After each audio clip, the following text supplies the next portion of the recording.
Të gjithë nxënësit e rregullt që vijnë nga familjet me status të rrezikuar social, atyre që shfrytëzojnë shtesa të veçanta fëmijërore, si dhe për fëmijët me nevoja të veçanta, do të mund të shfrytëzojnë të drejtën e pushimit dhe rekreacionin në llogari të shtetit. Kronika i sjell detajet.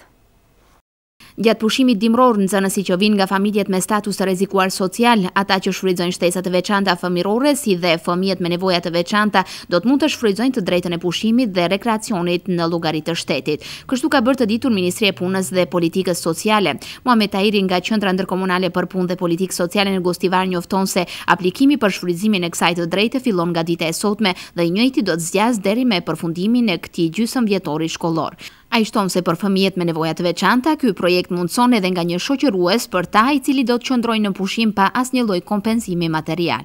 Tash edhe këtë vit Ministria e ka aprovuar vendim që mund të aplikojnë familjet të cilët dëshirojnë fëmijët e ative të shkojnë në pushim pa pagesë.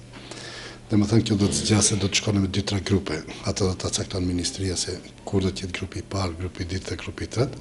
Ne do të kishim thënë që gjithë ato familje që janë të interesuar që fëmijët e ative të shkojnë në pushim pa pagesë, le të paraqiten në qendrën për punë sociale, taj punëtor social i cili bën nënshkrimin e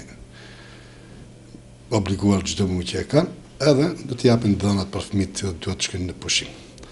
Ato fëmijë që me shërbimet veçanta kanë drejt që të kenë edhe një antar të familjes i cili do të ndihmon ative, edhe ai do të ketë pushimin pa pagesë.